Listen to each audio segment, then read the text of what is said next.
पहला जो पॉइंट है वो है types of the graph. Graph के टाइप्स कौन कौन से हैं। मोशन चैप्टर के अंदर हम 4 टाइप्स के ग्राफ को पढ़ेंगे। फर्स्ट जो है वो है position time graph, second one is displacement time graph, velocity time graph और एक्सेलरेशन टाइम ग्राफ। इसमें जनरली स्टूडेंट अगर कोई बॉडी रेस्ट में है तो वो parallel to the x axis आएगा, उसकी ग्राफ ऐसे आएगी। क्वेश्चन में पूछता है कि ये इस ग्राफ में बॉडी को ग्राफ को देख करके बताओ बॉडी का स्टेटस क्या है, तो वो बोल देते हैं कि रेस्ट में है। तो अगर पोजीशन टाइम ग्राफ है और उसका parallel to the x axis है तब तो वो रेस्ट में होगा। लेकिन यहाँ पे अगर ये वाला ग्राफ देखेंगे, वीटी ग्राफ देखेंगे, तो देखने में एकदम सिमिलर है बस, लेकिन ये वीटी ग्राफ है, इस वजह से इसकी ये जो है यूनिफॉर्म मोशन को बता रहा है यहाँ पर, और यहाँ पर ऐसी ग्राफ जो है रेस्ट में बता रहा है। तो हम यहाँ पे बच्चे जो है कंफ्यूज हो जाते हैं, और अगर ऐसा ग्राफ दिया हुआ है और वो रट के गए होंगे कि ये वाली जो चीज़ होती है ये रेस्ट के लिए होती है, तो वो इसको रेस्ट मार कर इसको जो है ना रेस्ट बोल करके आ जाएंगे, जो कि गलत हो जाएगा। तो यही कंफ्यूजन है। हम डिफरेंट टाइप के ग्राफ देखेंगे तो ये कंफ्यूजन जो है क्लियर हो जाएगा। अब देखते हैं जरा कि डिफरेंट टाइप की बॉडी कौन कौन सी हो सकती है इस पूरे यूनिवर्स के अंदर। अगर हम किसी रेफरेंस फ्रेम को डिफाइन कर दें कि रेफरेंस फ्रेम क्या है, रेफरेंस फ्रेम पे ही डिपेंड करता है कि मोशन में है बॉडी या रेस्ट में है बॉडी। एक्चुअली में कोई भी बॉडी जो है ना तो मोशन में हो रेस्ट में नहीं बता सकते और नहीं मोशन में बता सकते हैं जब तक रेफरेंस फ्रेम को डिफाइन नहीं किया जाए। तो अगर रेफरेंस फ्रेम को डिफाइन कर दिया है तो बॉडी जो है वो या तो रेस्ट में होगी या फिर मोशन में होगी। अगर मोशन में होगी तो फिर या फिर वो यूनिफॉर्म मोशन में होगी या फिर नॉन यूनिफॉर्म मोशन में होगी। और फिर से अगर नॉन यूनिफॉर्म मोशन में है तो दो टाइप की बॉडी हो सकती है, या तो वो नॉन यूनिफॉर्मली एक्सेलरेटेड बॉडी होगी या नॉन यूनिफॉर्मली एक्सेलरेटेड बॉडी होगी। यही 4 टाइप के बॉडी है पूरे यूनिवर्स के अंदर। तो मैंने लिया है कि अगर बॉडी रेस्ट में है और ये 4 टाइप के जो ग्राफ हैं, इस ग्राफ के ऊपर इस रेस्ट बॉडी को कैसे शो किया जा सकता है। ठीक है, तो इसके लिए जो है मुझे 4 वेरिएबल्स का ध्यान रखना है। फर्स्ट जो है वो है पोजीशन, जिसको मैंने एक्स से शो किया है, डिस्प्लेसमेंट जो स्मॉल एच से डिनोट होता है, और वेलोसिटी एंड देन एक्सेलरेशन। ये 4 वेरिएबल की अगर वेरिएशंस देख लेंगे कैसे वेरिएशंस हो रही हैं, कैसे वो चेंज हो रहा है टाइम के साथ, तो हम उस बॉडी का स्टेटस बता सकते हैं और कि वो मोशन में है या रेस्ट में है, और मोशन में है तो किस टाइप के मोशन में है, और फिर हम उसको रिप्रेजेंट कर सकते हैं डिफरेंट टाइप के ग्राफ के अंदर। तो ये यहाँ पे अगर बॉडी रेस्ट में है तो उसकी जो वेरिएशंस हैं इन वेरिएबल्स की वो कैसे होगी जरा देखते हैं। अगर बॉडी रेस्ट में है तो अगर उसकी पोजीशन स्टार्टिंग में उसकी कोई एक्स नॉट पोजीशन पे है, क्योंकि रेस्ट में है तो फाइनली भी टी टाइम के बाद भी उसको जो है उसकी पोजीशन जो है ना एक्स नॉट ही होनी है। ठीक है, तो यानी कि अगर मैं उसका पोजीशन टाइम ग्राफ देखूंगा, यहाँ पे मुझे ग्राफ अगर स्टेटस पूछा हुआ है ग्राफ को दे करके बॉडी का कि वो रेस्ट में है कि मोशन में है, और मोशन में है तो किस टाइप के मोशन में है, तो मुझे 2 चीजें देखना पड़ता है कि वो कौन से एक्सटी ग्राफ है, एसटी ग्राफ है, वीटी ग्राफ है या एटी ग्राफ है। पहली बात ये देखनी होती है।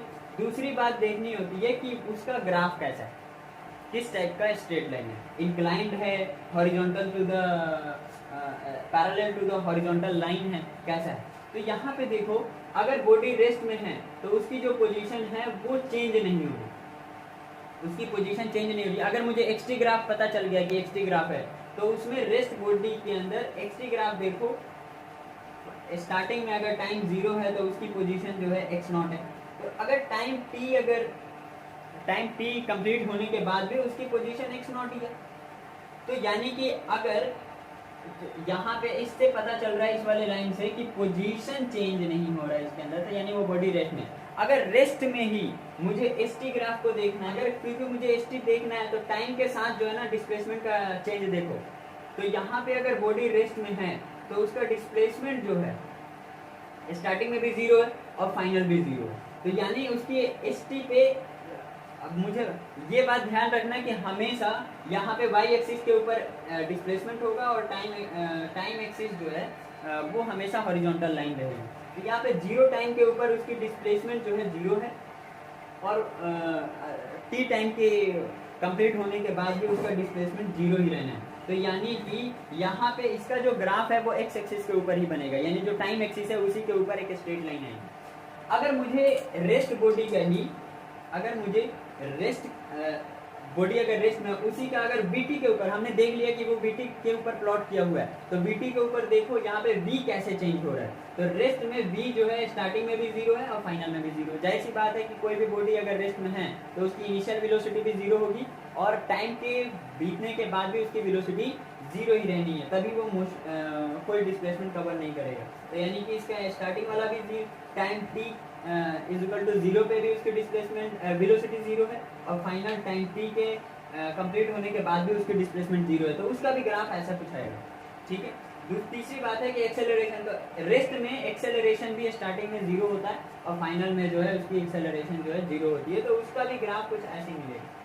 अब बॉडी रेस्ट में नहीं है, मोशन में है, मान लो कि वो यूनिफॉर्म मोशन के अंदर है, तो यूनिफॉर्म मोशन के अंदर जो वो 4 वेरिएबल्स हैं वो कैसे चेंज हो रहे हैं वो देखना है। तो सबसे पहले देखो कि अगर मान लो कि मुझे इसी एक्स टी के ऊपर मुझे उसको प्लॉट करना है यूनिफॉर्म मोशन को, तो एक्स टी के ऊपर अगर प्लॉट करना है तो देखूंगा मैं कि एक्स का वेरिएशन कैसे हो रहा है। एक्स मतलब पोजीशन, तो जो पोजीशन है अगर मान लो उसकी पोजीशन एक्स नॉट है तो फाइनल में एक्स नॉट नहीं रहनी है, ठीक है, फाइनल उसकी एक्स नॉट नहीं रहनी है। तो इसका मतलब अगर स्टार्टिंग में उसकी पोजीशन एक्स नॉट आ गई तो फाइनल टाइम टी के कंप्लीट होने के बाद उसकी पोजीशन कुछ ऐसे होगी, एक्स नॉट डैश समथिंग होगी। जैसे मान लो यहाँ पे 2 मीटर है तो टी कंप्लीट होने टाइम टी के बाद जो है उसकी डिस्प्लेसमेंट एक्स नॉट डैश हो जाएगी, कुछ हो जाएगी, ठीक है। तो वो कुछ ऐसा है। यूनिफॉर्म मोशन के अंदर जो है एक स्ट्रेट लाइन कुछ इंक्लाइन के ऊपर आता है, एक्स टी टाइम ग्राफ के ऊपर,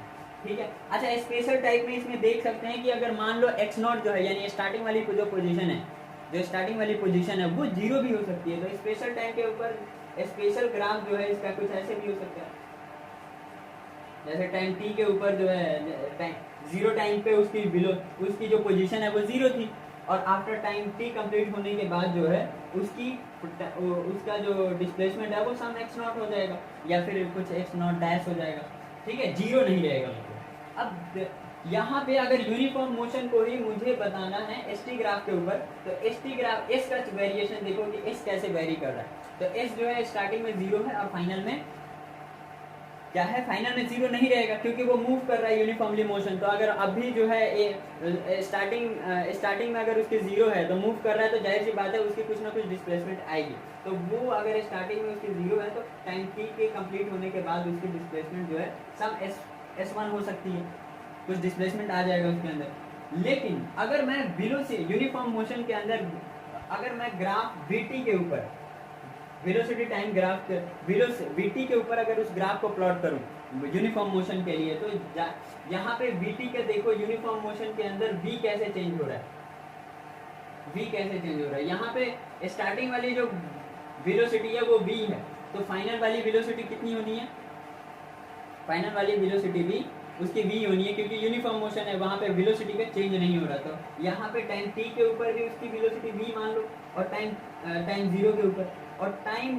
टी यानी टी कंप्लीट होने के बाद भी उसकी वेलोसिटी जीरो ही रहनी है। अब यहाँ पे यही कंफ्यूजन होता है स्टूडेंट्स को कि वो रट लेते हैं कि जो बॉडी रेस्ट में होती है वो parallel to the time axis आती है। तो parallel to the time axis जरूरी नहीं है कि रेस्ट के लिए है, ग्राफ किसके ऊपर प्लॉट किया जा रहा है उसके ऊपर भी डिपेंड करता है कि वो बॉडी जो है रेस्ट में है, यूनिफॉर्म मोशन में है या कैसा है। तो यहाँ पे देखो यूनिफॉर्म मोशन के लिए एक ग्राफ ऐसा आ गया, parallel to the time axis आ गया, लेकिन ध्यान रहे कि ये वीटी के ऊपर आया, ये वीटी के ऊपर आया। दूसरा जो है ना, अगर यूनिफॉर्म मोशन को एक्सेलरेशन टाइम के ऊपर देखा जाए, किसी भी टाइप के बॉडी के स्टेटस को बताने के लिए मुझे अगर बताना है तो ग्राफ देखो किस चीज के ऊपर प्लॉट किया जा रहा है और दूसरा देखो कि उनकी वेरिएशंस कैसे हो रही है। तो यहाँ पे देखो इस ग्राफ को देख करके पता चल रहा है कि एक्सेलरेशन इसका टाइम टी जीरो के ऊपर इसकी एक्सेलरेशन जीरो है और टाइम टी कंप्लीट होने के बाद भी इसका एक्सेलरेशन जो जीरो है। तो बताओ किसके अंदर एक्सेलरेशन जो है जीरो रहती है, नहीं चेंज होता। तो एक्सेलरेशन जब यूनिफॉर्म बॉडी होती है यानी कि उसकी वेलोसिटी चेंज ही नहीं हो रही, चेंज वेलोसिटी चेंज को ही तो एक्सेलरेशन बोलते हैं। अब जरा यूनिफॉर्मली एक्सेलरेटेड बॉडी के लिए देख लेते हैं कि यूनिफॉर्मली एक्सेलरेटेड बॉडी के लिए ग्राफ कैसा दिखेगा।